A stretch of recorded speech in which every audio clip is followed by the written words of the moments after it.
In this video, I'll be giving you 5 tips on how to up your thumbnail game so that people will click on your videos. Let's get it.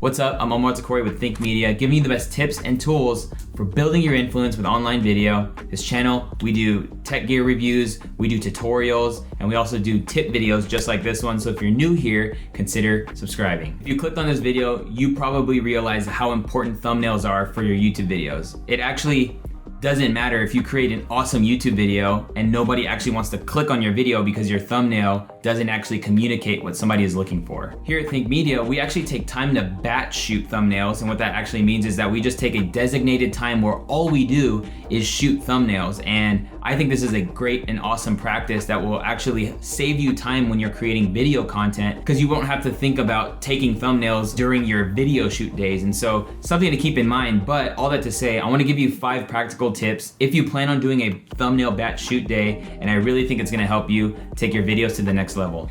Tip number 1 is use simple backgrounds. I think most of the time people want to click on thumbnails that are simple and they can resonate with. And when the background is very busy, you actually don't know what you're getting into. And so most people will pass on a complex thumbnail versus a simple thumbnail. And so if your thumbnail just had the elements of you, a simple background, and text, you actually might have a higher chance of people clicking your video because it has a human element and the text might communicate what they're actually looking for. Another thing to mention is that most people are using their phones to access YouTube and watch videos. And so when they're putting things in search or they're clicking videos on YouTube, they're making a judgment based off a very small image. And so if you can capitalize on the simplicity of your thumbnail, I believe it will be more powerful, leading to more people clicking on your videos. Tip number 2 is composition. You want to make sure you're at the right side of the image like this, or the left side if you're looking at the camera like I am right now, but you want to be on the right side of the frame and then be able to put text over on this part of the frame. Why do you want to do that? Because YouTube will actually put the time of your video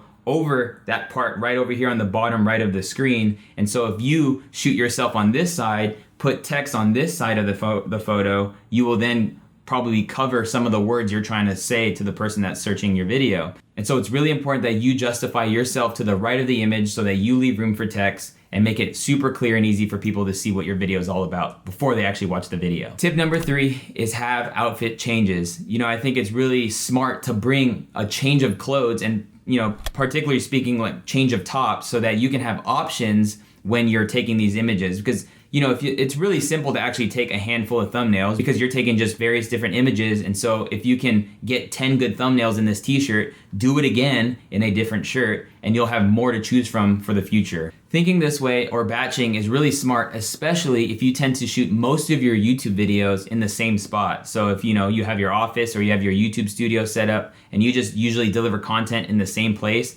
it's smart to batch things because you're just streamlining every process, and so you can focus at one thing at a time. So have your batch shoot days for your thumbnails, have your batch shoot days for your videos, and then when you get to editing, you don't have to go back and shoot thumbnails, you don't have to go back and shoot video. It's all done at one time, and you can focus on it when you're doing it. Tip number 4 is use different emotions. Across all the YouTube channels that we have here at Think Media, which is like Think Media, we also do work for video influencers, my own personal channel, Omar Eltakrori, Heather Torres has her own channel, her homeschool channel. We found that the most viewed videos so happen to be the videos that have people in the thumbnails, number 1, and number 2, show a very strong expression or emotion. The reason you want to think this way is because the person that's going to click on your YouTube video is thinking or feeling something. And so if you can communicate with emotion based off of like the emotion you are showing on a thumbnail that resonates most with where they are at in their YouTube journey or search for the video that they're looking for, that they would resonate with you because you're making the emotion that they are currently looking for. Some emotions to think about when creating YouTube videos is kind of like curious or, excited or even questioning, confident, bold, powerful. Like these are things that you can think about and create those poses or emotions that communicate so that when somebody's on their YouTube search and they find your video, you answer it because you communicate joy and you're just smiling in your thumbnail. Which brings me to a power tip, and that is if you are batching thumbnails, you wanna make sure that the photos that you leave that batch with or that session with are great photos in camera, that you are in focus, your eyes are all the way open, your poses are actually in place and not halfway. You know, a lot of times, even though I'm shooting on burst when I'm behind camera, shooting these thumbnails, you know, once we get to the computer, there's not much you can do in regards of like opening your eyes or like making your face do something. And so you just want to finalize those photos in camera before you bring it onto the computer. Before I move on to tip number 5, we have a video here on Think Media where Sean actually goes through using Adobe Photoshop, how to edit your thumbnail, you know, how to frame your size up, you know, and put text,